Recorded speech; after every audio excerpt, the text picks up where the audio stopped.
Okay, here we go. Hi, my name is KJ Foster, and I am someone who has successfully recovered from a seemingly hopeless state of mind and body. I've successfully recovered from an addiction to alcohol and drugs. My last drink, I can't remember when my last drug was. It was a little bit prior to when my last drink was, but my last drink was July 19th, 2008. So my sobriety date is July 20th, 2008. And I crossed over into addiction somewhere between 2004 and 2008. And probably 2004, 2007. And I say crossed over because I spent a good deal of my life abusing drugs and alcohol on and off. But I hadn't yet really crossed over into dependence. I hadn't crossed over into addiction. And when I did, it took me to a place that was really dark. It completely took over my soul is probably the best way that I can describe it. I was absolutely a slave to my addiction, and I was also very good at covering it up, at presenting a good appearance, a good front. And you know, there were people who absolutely knew, but there were also people who had no idea. And the truth is that I got to a place where, honestly, if it wasn't for my children, I probably wouldn't be sitting here doing this video today. I get kind of emotional even thinking about it. Like, that's the place that it took me. And I'm so grateful for my recovery because it has completely transformed my life. And it's transformed my life in a way in that I look at life in a completely different way than I did before. So I'm going to share with you a little bit about before and what it was like before.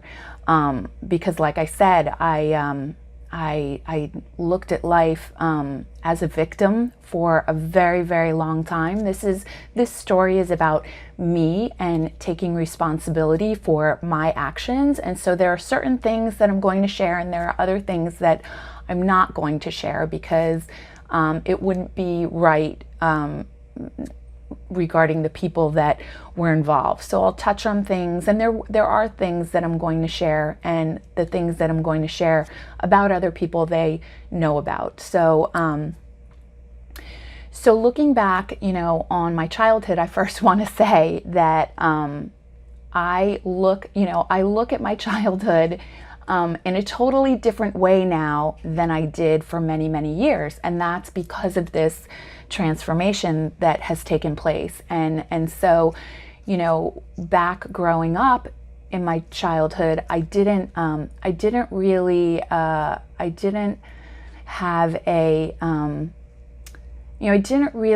I took it for granted. Okay. I took a lot for granted, and it was because of the way that I looked at life. I grew up on Long Island in a small town called Sayville, and I loved Sayville. It was beautiful. When I was 2 years old, my biological father died of brain cancer, and my mom remarried when I was 4, and my older brother was 6. And I have a younger brother who is my half brother, who was born when I was 8 years old. And as a result of that, you know, that definitely affected my outlook on life. I think as far back as I can remember, I had this victim, you know, mentality of, you know, if only, like, and I say that I took, you know, my childhood for granted. I didn't really, I just didn't see all the things that were being done for me. You know, everything in my life growing up was all about what happened to me. You know, not just my childhood, my whole life up until my recovery. And this isn't about, like, you know, this isn't about like a bad childhood or good childhood. I mean, what's interesting is that I had an awesome childhood, and I didn't see it that way when I was experiencing it in the moment. But the reality is that I did. I was provided with a lot of opportunities that other people just aren't. And so, but the way that I viewed the world absolutely affected, you know, it tainted everything. So I share this because it definitely, it contributed to the way that I viewed myself, and it contributed to the way that I view the world. But you can have, it doesn't matter, like addiction doesn't discriminate. You can have a perfect childhood. I've worked with like thousands of people, and you can have a perfect childhood. You can have a horrible childhood and not, wind up becoming addicted to drugs and alcohol. So that doesn't matter. But I'm just trying to share like how much my outlook has changed. So I had this like victim outlook, like this, if only this hadn't happened, how things would be different. And I was horrible. I mean, I just like was difficult from the word go. And I feel so bad for my dad, who adopted us, and have never considered him anything but my dad, even though I was in this like, I think it's kind of hard for anyone who's been adopted not to think back and wonder like about, what if. So of course, like I did that, but I was horrible to my dad for a very long time, and just really a difficult kid. And one of the things that my parents did very early on that probably contributed to me not crossing over into addiction sooner is that they put me into sports. So when I was in like third grade, they put me in CYO track, Catholic Youth Organization, and I played track, I played volleyball, I did gymnastics. I was very, very athletic.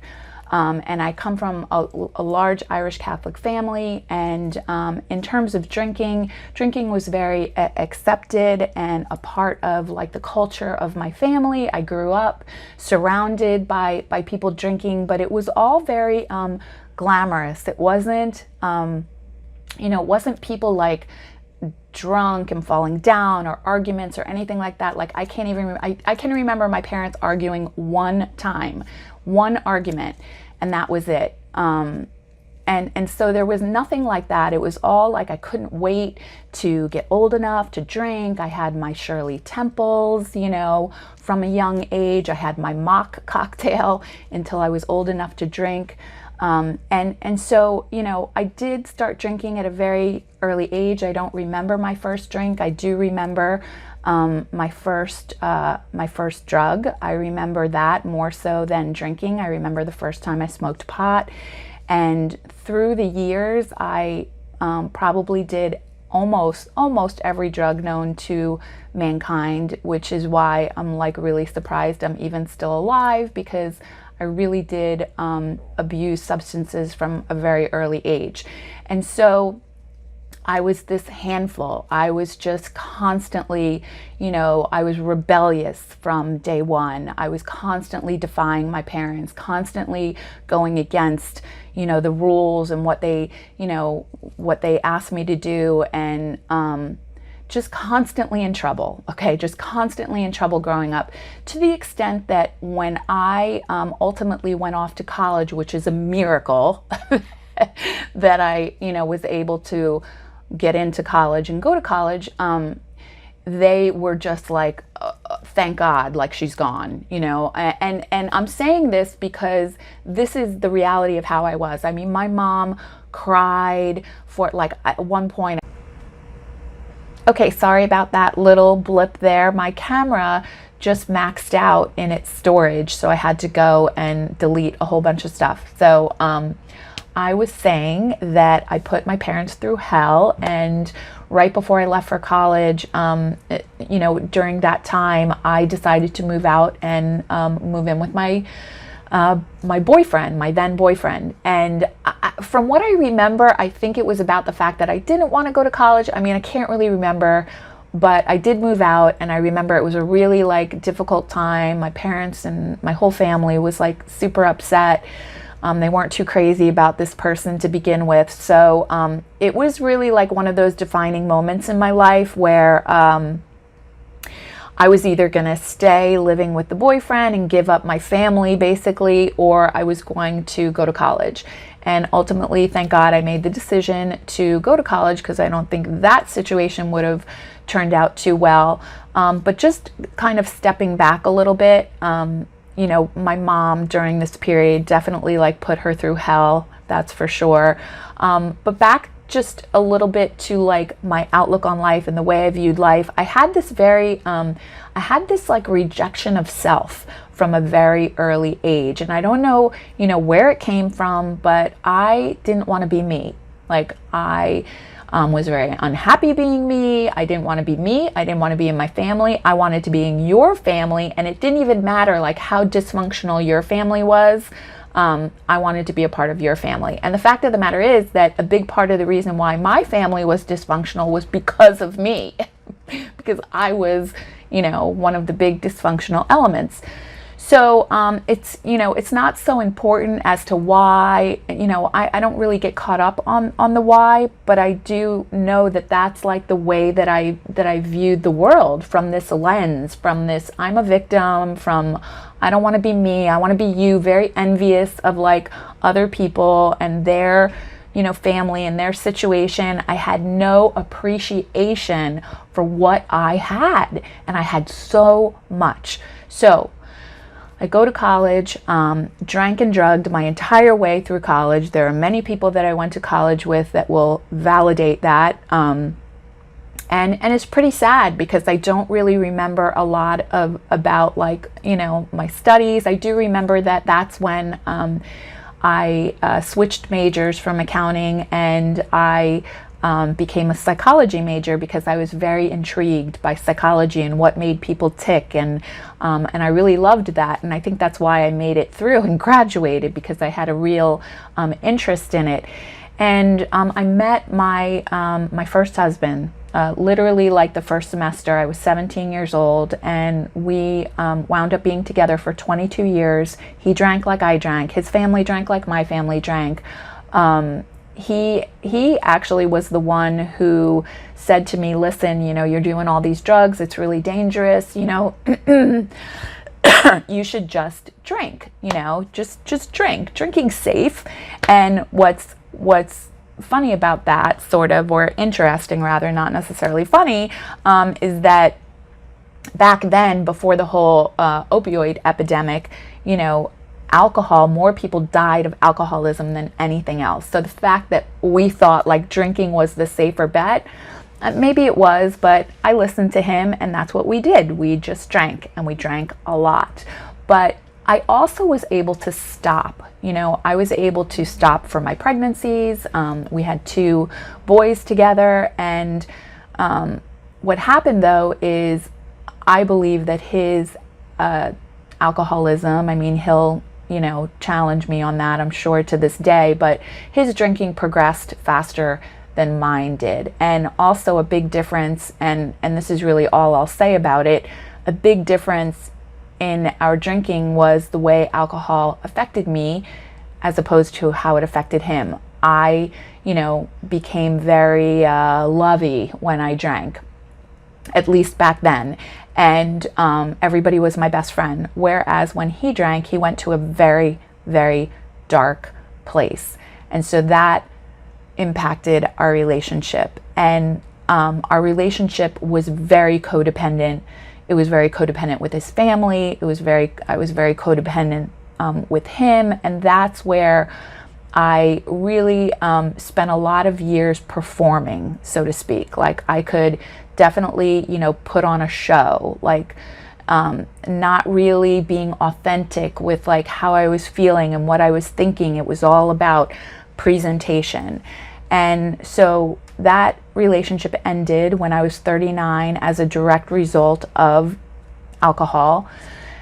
And when I left that relationship, our children were 8, my younger son was 8, my older son, I think 9, 10, 13, 14, around there, 7 and 13, I think. And I wasn't drinking at all.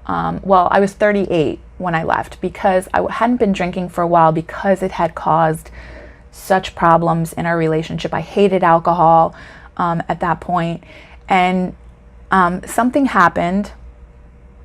I found out something that was very devastating to me. I found out that during our entire relationship, there was another person involved in our relationship, and for the entire time that we were married. And I found that to be very devastating. And that person moved into my house a week after I moved out.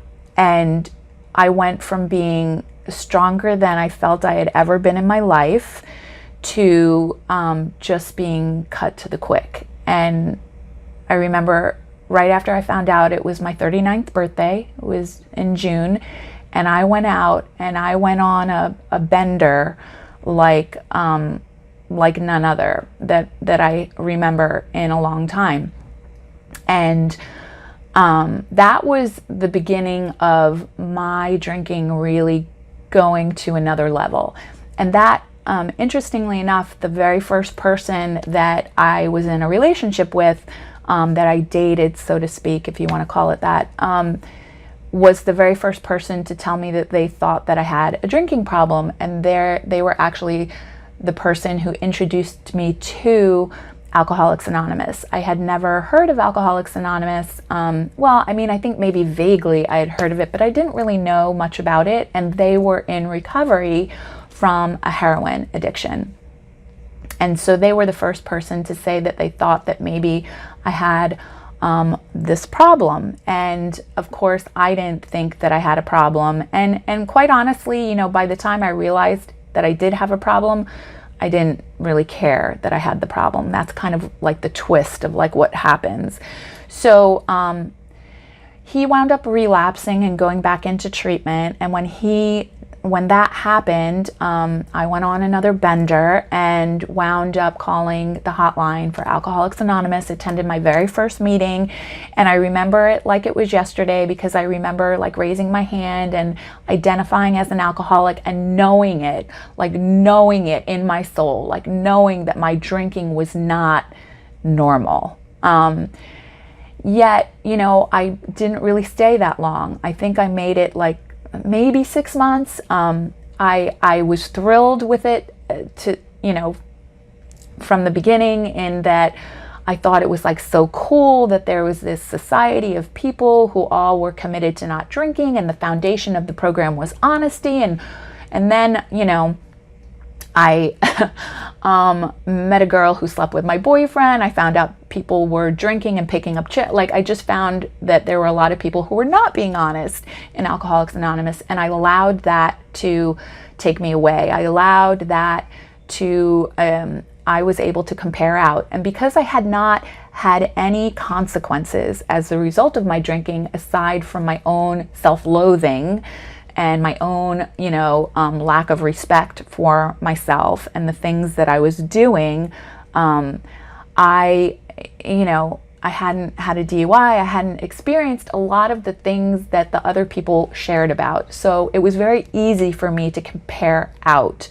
And that's what I did. And so, not to go into the years, like 5 years, I went in and out.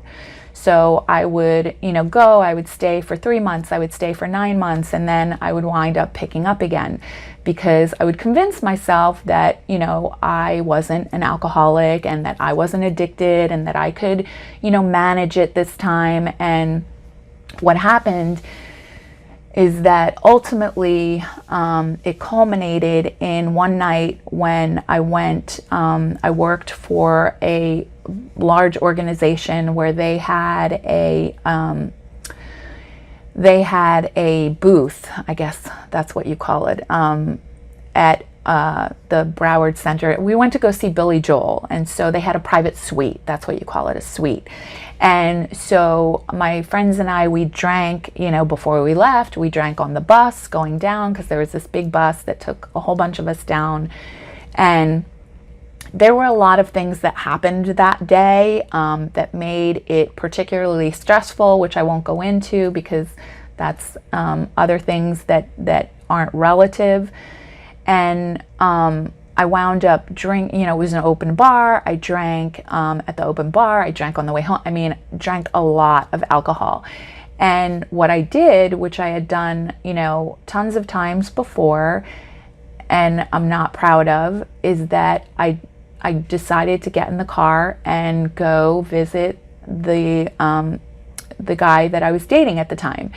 And it was like 1:30 in the morning, and I decided to get in the car and go down to where he lived, which was about 20 minutes away. And he lived, let's just say he lived east, and I wound up really far west on the turnpike going the wrong way in what I would describe as like a brownout, because it wasn't a blackout, although I blacked out frequently from a very early age, which is a warning sign. But I do remember bits and pieces, and I believe that like God has allowed me to remember the things that I can handle remembering, and I'm grateful to remember those things. And somebody forced me off the road. I remember realizing that I was lost and that I was really far away from where I was supposed to be, and wound up like going over the median and turning around and not realizing that I was turning around into traffic that was still going the same way. So I was forced off the road and arrested and went to jail. And the crazy part is that my boyfriend picked me up from jail that following night. I was arrested at like 2 o'clock in the morning. I went to like a holding cell, and then they took me to the Broward County Jail, and I was in jail until like 7 o'clock that night, when my boyfriend picked me up and took me straight to the liquor store. That's what I did. I could not handle, what had just happened, and that was my way of escaping. And I drank until I had to go to work Monday morning. And that's another thing, like, I worked and I showed up for work, and I never missed work. But I drank like, in the beginning, it was more binging. Towards the end, it was much more like every day and just really going crazy on the weekends. And so I showed up for work. I always showed up for work. And there are so many people out there that are addicted and living in hell and showing up for work every day. So this idea that you have to be like living under a bridge and have lost everything, you do, everybody has to hit their own bottom, but that's just not the average, alcoholic or drug addict. It's not. So anyway, I did that. And, at this time, my son was living this parallel path to mine. He was also turning to substances because he was at a very, like significant age, like 13, 14, when it comes to like choosing to engage or not engage in drinking, drugs, whatever. But he was exposed to, he was right at the beginning of that, the whole opioid epidemic, and like Oxycontin was like everywhere. And so he had gotten his hands on that, and he was a big part of like my drinking at that point. Even when, that DUI happened, was him getting in trouble and getting arrested and things happening, and my drinking and his drugging like totally feeding off of each other and accelerating both. So so that was May 2nd of 2008. So my sobriety date was July 20th, and that's because I was still in like this significant denial that, I was just gonna like not drink and drive. Like I just would make sure that I wouldn't drive. But the reality is once you put a substance in your body, like at least once I put a substance in my body, I can't guarantee what is gonna happen after that. So this idea that I just won't drink and drive was kind of absurd. So I went to court, and because I blew, I was at like a .32, I think, when they arrested me. I was mandated to DUI school. I had to get an interlock device in my car, which is the blower, and the interlock device absolutely saved my life, because this is what happened. I'm committed to this. I'm just not going to drink and drive, you know, blah, blah, blah. I don't have a problem. And actually by that point, like, I knew deep down inside that I was alcoholic, but I didn't care. Like, I just like had reached the point where I was just going to be this way till the bitter end. I didn't know how to function in life. I just didn't know how to deal with like all of these issues that were still going on. Like, it was a super, super messy divorce. And, I just couldn't cope. I couldn't deal with life in any other way. And I'm not proud to admit that, but that's just the reality of the situation. And so, so they, you know, they put the interlock device in my car, and I went down to my boyfriend's house, and I went through this like torture for 2 months of like committing to myself that I wasn't going to drink, but then going out with him to dinner and him drinking and then me drinking, even though like I was even like drinking against my own will. So I went down to his house, and I had like a couple of glasses of wine. I was being really good, you know, trying to like control myself. And I went to leave in the morning, and I blew into the device that tests for the alcohol in your system. And I didn't realize that, you know, I still had alcohol in my system, and the car, just like the alarm went off and the whole thing shut down. That's the way it works, is if it detects alcohol, then the whole car shuts down and you can't drive it for like 6 to 8 hours or something like that. And I remember that was another like defining moment in my life, where I stood outside the car, and there was this like domino effect where I was like, okay, you know, I knew if that happened one more time, that they would take the interlock out, I would lose my hardship license. And I did this domino in my mind of like, that's going to happen. I'm going to lose my job. I'm going to lose my kids. And then like done. So, in that moment, that was July 20th, that morning, I committed to going back to AA, because I didn't know any other way. Like, I know now that there are other programs out there, but like AA was the only thing that I knew. Like, I didn't know that there were other ways. And so I'm like, you know, extremely grateful for Alcoholics Anonymous, because it absolutely, you know, saved my life. But I committed on that day, like, you know what, I need to stop, or I'm like really gonna. That was like my bottom, where sort of, because this was my thinking at that point was, okay, I need to stop. I'm going to stop, but I'm only going to stop for the 9 months that I'm on probation and the 9 months that this interlock is in my car. And then I'm back at it. Then I'm going back to drinking. But I committed to like, okay, so I'm going to do this thing for 9 months. I might as well just like really do it. I remember it was anniversary week, you know, my first week back after picking up, you know, I can't even count how many white chips over the years. And I remember listening to this young man who was 27, and I think he was picking up 8 years of sobriety. And I remember thinking he was lying, because I had met so many people who lied. And he shared something though that was really like impacted me. He shared that the way that he stays clean and sober is that he puts as much energy and effort into his sobriety, into his recovery, that he used to put into his drinking and drugging.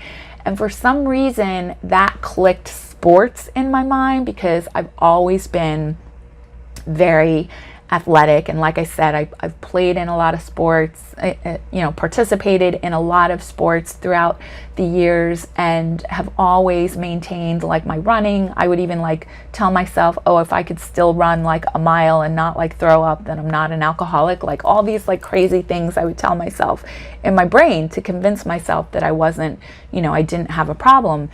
And so that, you know, I always maintained that, but I started to think in terms of sports, and like, you know, realizing that I'm on this like drinking team, and I suck. Like, like I totally suck at being on this drinking team. Like I used to be really good, could drink you under the table good, but now not so good. And so I'm going to give this like sobriety team a chance. You know, I'm going to switch teams and be on this sobriety team, and I'm going to look at my sponsor like she's my coach, and she's got the playbook, which is the big book, and she's going to tell me what I need to do, and I'm going to follow directions, and I'm going to do what she says. And for like the first time ever, you know, I was willing to do the program like it's laid out and like you're supposed to. And I started putting all of my energy and effort into my recovery. And even though I was only going to be there for 9 months, I was like, I'm going to be here for 9 months, so I might as well, like, you know, give it my best. And that's what I did. And my life got worse. And I say it got worse because as I got better, as I stayed sober, my son got worse. And to the extent that I had to change the locks on my house about 5 times my first year of sobriety, because he would break into my house when he wasn't supposed to be there, and things like that. All, you know, remember, all based upon him being in active addiction. My son is, you know, like, this was not representative of who he was as a person. And just like my addiction in active addiction, it's not representative of who I really was, you know, like, it took over everything, but it was not a representation of me, my true self. So he kept getting worse. And I probably cried at, like, you know, because I still was in the victim mode. Like, I'm such a victim, you know, of all of these things that are happening to me. And I cried at every single meeting for my first 14 months of sobriety. Poor me, poor me, poor me. The only thing that I did successfully, I think, is not pick up a drink. And when I was 14 months sober, people would say to me, you know, throughout, like from the very beginning, KJ, you need to go to Al-Anon. You need to go to Al-Anon, because I'd be like talking about my son and his addiction and, you know, this and that, and oh, poor me, blah, blah, blah. I mean, people were like so sick of hearing about it. I remember one meeting I was in, and there was this guy who was sitting like catty corner to me, and I like raised my hand to share, and I turned and happened to catch him in the corner of my eye, and he was like rolling his eyes and going like, oh my God, here she goes again, because that's just how like pathetic I was. So I started going to Al-Anon when I was 9 months sober, because I finally was in enough pain and just didn't know what to do. And what was amazing about going to Al-Anon is that I learned like all of these things that I was doing that were contributing, that were enabling him, that I had no idea that I was doing. It goes against the grain of like everything you know as a mother, you know what I mean? Like, you have to go like against it when you're combating addiction. And I just didn't know. And I remember like meeting this guy, and he, you know, he was telling me, listen, like I was telling him about how, you know, my son was, you know, clean and sober at this point, but how he had relapsed. I had filed 2 Marchman Acts in Florida. That's where you can, you know, have somebody mandated to treatment, because he was over 18. He was 19 at the time. And I just didn't know what to do, because he wouldn't go to treatment, and I would wind up like kicking him out, and he would like live at friends' houses, and then like get tired of that, and then call me up and say, okay, like, you know, I'll get sober or whatever, and come back. And we did this like merry-go-round over and over and over again. And you know, this guy, you know, told me that, you know, that's what I needed to do. Like, I couldn't accept having him, you know, stay in the house and be using. And yet he was very gentle with me, and he pointed out that, you know, it's been 9 months and I've been going through this hell, and I'm still sober. And that was really amazing to me. Like, I have that as a very distinct memory, and another turning point in my recovery. And so at 14 months sober is when my son had been clean and sober for a while, like had a sponsor, was working the steps, and I get a call from my younger son when I was at work, and he said, you know, I just came home, and I went into, you know, my brother's room. You know, I won't say his name, but he went into his brother's room, and he said that he had a needle in his arm. And So I knew what that meant. And I left work immediately and went home, and he wasn't home. And so, of course, I'm thinking, like I have another son to worry about who's being impacted by this. And so for the very first time, I had filed 2 Marchman Acts previously, and he had talked me out of them. And so I packed all of his belongings in black garbage bags, and I put them outside and waited for him to come home. And when he came home, he was high, and I asked him to let me take him to treatment, that he needed treatment, and he refused to go to treatment. And I said, well, if you're not going to go to treatment, then you can't live here and you need to leave. And he, because he was completely taken over by his addiction, said, things that were like, I'm the worst mother in the world, and no mother who truly loved their child would ever do this to them. And this is where what goes around comes around, okay? Because that was hard. And I know that it wasn't him. And so I finally had to threaten to call the police, and he left. And I remember going back in the house, because this all took place outside on our front, patio, and crumbling to the floor. And, just thinking to myself, I hope that I didn't just kill my son, because that's the big fear. Okay, is he going to survive? What is he going to do? Where is he going to go? And I called my supports, and they talked me through it, and I got through it.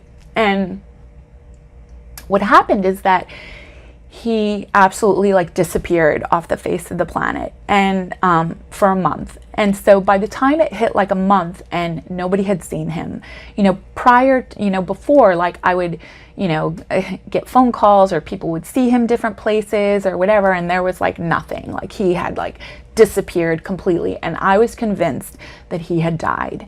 And that what happens if somebody overdoses and dies, and they're in the woods, or they're on the side and they don't have ID, and what happens? Do they, how do they know who they are? How do they contact the parents? And so I started calling police departments, calling hospitals, calling anybody and everybody that I knew, to try and find where he was. And I couldn't find him anywhere.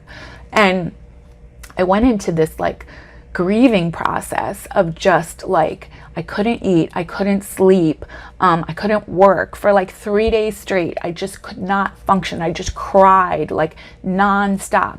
And it culminated in, it being 11 o'clock at night, and being on my knees with my head to the floor, crying out to God and asking God to help me. And mind you, I had been praying to God for the entire time, praying on my knees twice a day, like you do in the program, like you're taught to. And I did that, and I was trying to develop this relationship with God. But the one reservation that I always had was my kids. And if anything happens to my kids, God, all bets are off. I don't know if I could get through that, because, what happened at 9 months is that when I got the interlock out of my car and I was off probation, my son was so bad that I knew if I picked up a drink, he was screwed.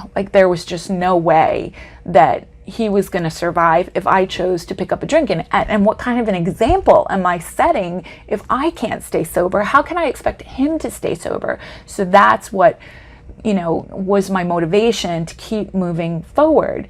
So, here I am, on my hands and knees, head to the floor, begging God to please help me to find him. That's all I wanted. I had pretty much succumbed to the idea that he had passed, he was gone.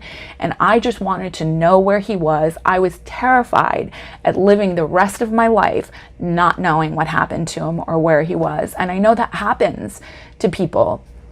And so I made a commitment to God. I'm like, God, you know, no matter what, like, I'm not going to drink over this. Like, if he died, if he's dead, like, you know, of course I'm not, you know, going to be happy about that. But the way that I was thinking about it in my mind is, if somebody else lives because, like, if somebody, you know, lives because he died, whatever, I don't know, like, I don't get your plan, God, but like, I'm not going to drink over it. And I got into bed and I went to sleep, and I slept like a rock. Like, this peace came over me, and I slept better than I had slept in the entire 14 months that I was sober. And I woke up in the morning to my phone ringing, and the call was from my sponsor, and my sponsor said, I think that I found your son. I think he's asleep at Barnes and Noble. And so, of course, I was like, you think? Like, could you check and make sure? And she did, and it was him. And I threw my clothes on, and I drove straight there, and he was high, and just like that, like, hollowed out, you know, death look, like, you know, that you have when you're just like close to death. Cigarette burns on him, like, just horrible. And I begged him to let me take him to detox, and he said that he wanted to go to detox. I mean, we were both crying. I read him a poem that I had written the night before. I wrote a lot of poems in my early recovery. It was how I processed my emotions. And I read him the poem, and he said, Mom, I really do want to go to detox, but there's this guy who owes me $5, and I want to go get my $5. And I knew what that meant. And you know, there was really like nothing that I could do in that moment but watch him walk away. And when he walked away, I was at complete peace. I even like said, you know, God, he's in your hands. Like, I have no control over what's going to happen to him. And he said to me, Mom, I'll call you tomorrow. And I knew he wasn't going to call me tomorrow. Like, if there's anything that you can guarantee when people are in active addiction, is that they're not going to follow through with what they say they're going to do. And so I knew he wasn't going to call me, but I was able to like work. I was able to like, I was at peace. I feel like that's when I truly did like my third step, where I turned everything over to God. And I said, okay, God, like, he's in your hands. You've got him. Like, I have no control. And he wound up calling me a week later and said that he was ready to go to detox. We couldn't get him into detox. They didn't have enough beds, so he detoxed at home. I filed another Marchman Act. And this time, when he tried to convince me to, you know, not go, I said, nope, we're doing it. We're going. But so in Florida, Marchman Act, you go and you file a document saying that, you know, your loved one needs treatment, they're a danger to themselves or others, and you're guaranteed to get a court date within like 10 days. And so I did that, and he, you know, within 10 days, he had gotten a job, he had gotten a sponsor, he was back in program again, and he showed up in court with his sponsor. So, and I'm just me all by myself. And the magistrate said to him, you know, I have a job, I want to help my mom, I want to contribute, blah, blah, blah. I was a single mom. So the magistrate said to him, okay, well, it looks like you have a little bit of a history here. It looks like your mom filed 2 previous Marchman Acts. So this is what we're going to do. You're going to come back and see me in 3 months, and you're going to bring your sponsor, and he's going to tell me that you're doing great. Your mom's going to tell me you're doing great. You're still going to have your job, and then we'll see. And she did that every 3 months for a year, and then she brought him back at 18 months, and then she cut him loose. And that was really what he needed in order to get him really rooted in recovery. And he met some people, some young people. That was a big struggle for him, is meeting, you know, young people in program. And he stayed sober. And that's when my recovery really started to take off in terms of my relationship with my higher power, with God, with the creator of the universe. I don't, to me, it's not so important to define what it is. It's just, I know that it is, you know what I mean? Like, there's something, and I think whatever it is so beyond like our comprehension. But that night on my bedroom floor, that morning, like, there's no denying that something heard my prayer. And as a matter of fact, when I went to a meeting like the following week, when my son was home and was recovering, a friend of mine, when we were standing saying the prayer, at the end of the meeting, she turned to me and she said to me, she said, KJ, don't you think that if you were to pick up a drink today, it would be like slapping God in the face for like all that he's done for you? And I thank her for saying that, because that was like a metaphorical slap in my face, because it was like, God had done for me so much. And,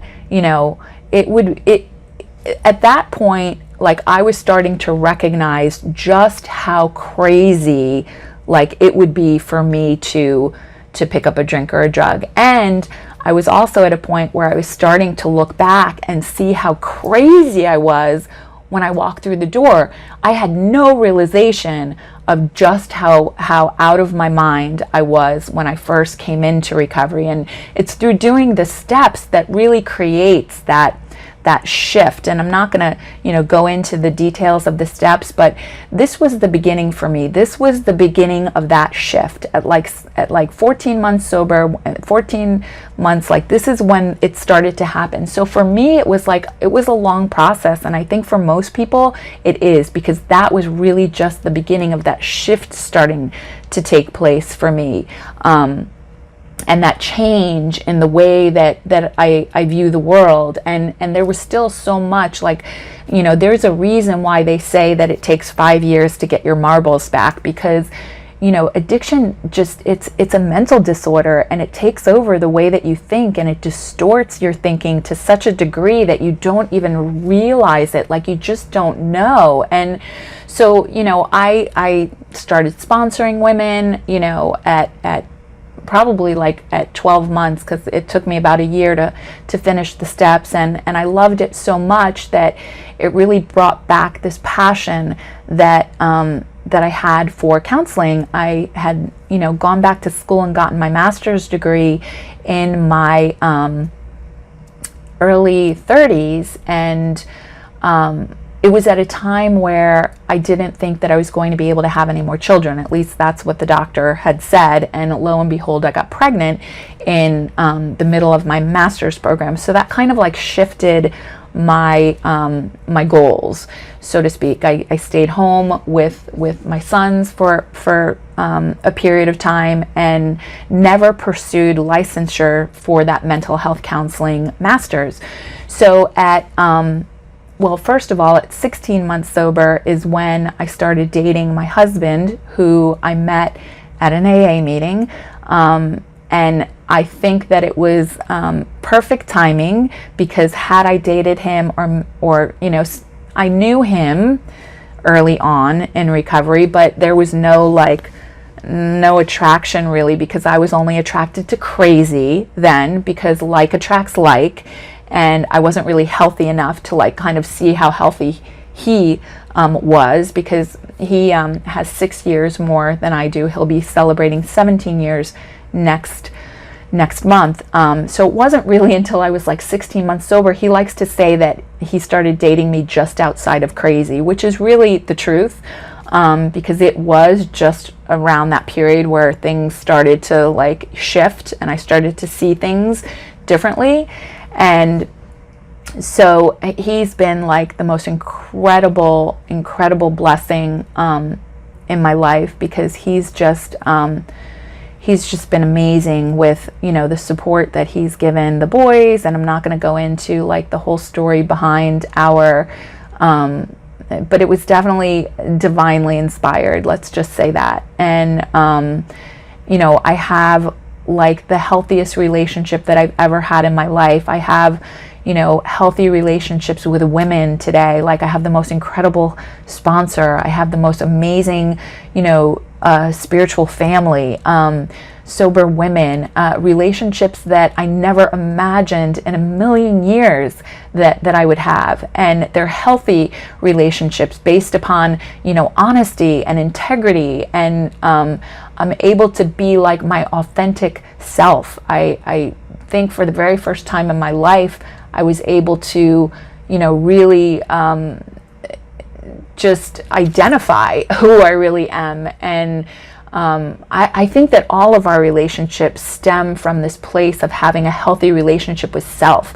I think that, I went from being in a very unhealthy relationship to then having an unhealthy relationship with alcohol. And it wasn't until I was able to have a healthy relationship with myself that I then had no desire, and still have no desire, to have these unhealthy relationships, such as, if I were to pick up a drink or a drug today.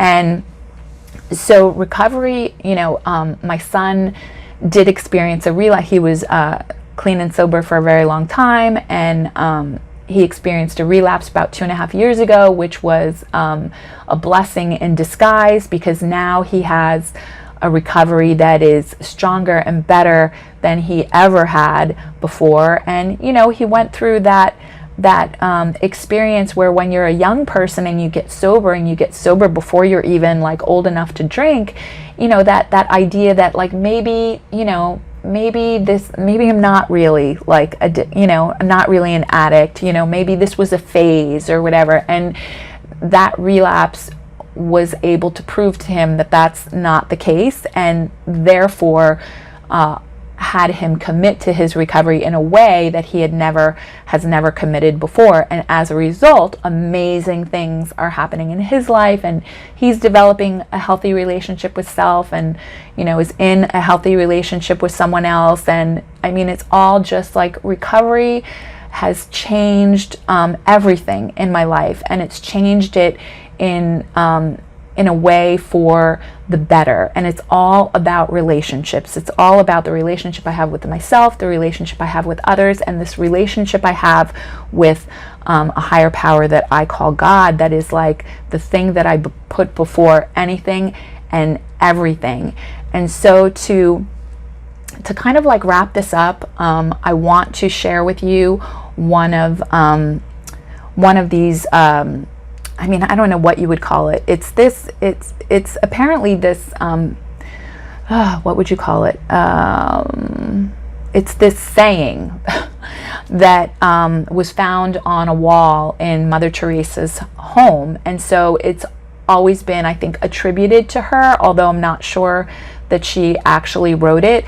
But it's like the mantra that I live by. And I'm going to read it to you because I think it's really powerful, and it's called "Do It Anyway." Maybe you've heard of it. And so I have it framed, like I have this really nice, beautiful copy here framed that I keep in my office and in my home because I love it so much. So I'm going to read it to you real quick. So it's "Do It Anyway," and it says, "People are often unreasonable, illogical, and self-centered. Forgive them anyway. If you are kind, people may accuse you of selfish, ulterior motives. Be kind anyway. If you are successful, you will win some false friends and some true enemies. Succeed anyway. If you are honest and frank, people may cheat you. Be honest and frank anyway. What you spend years building, someone will destroy overnight. Build anyway. If you find serenity and happiness, they may be jealous. Be happy anyway. The good you do today, people will often forget tomorrow. Do good anyway. Give the world the best you have, and it may never be enough. Give the world the best you've got anyway. You see, in the final analysis, it's between you and God. It was never between you and them anyway." And I especially like that last part about, in the final analysis, it's between me and God. And so that's why, like, even this, like, being nervous about filming this and posting it to YouTube, like, whether it's people judging or whatever, like, it's between me and God. And I know, you know, that the life that I'm living today is a life of integrity. It's a life of truth. It's a life of honesty. It's a life of service. And the serenity that I have achieved through my recovery process is the drug that I chase today. So I'm not like serene 24/7, but a good part of the time I'm pretty serene. And the best thing is when like all hell, so to speak, is breaking loose around you and you still can be serene. And those moments are just like really priceless. And being able to like break the cycle, so to speak, like being able to show up and be a mom of integrity, and being able to be present for my boys, and you know, helping them to succeed in a way that I never ever would have been able to had I not experienced my addiction. I mean, I'm really grateful for my addiction, because I don't think that my mindset would have changed had it not been for my addiction. So another thing that I've learned is that like really good things can come out of really bad situations and bad circumstances. So I remember that today. I remember that like when bad things happen, like, you know, looking for the silver lining or expecting the blessing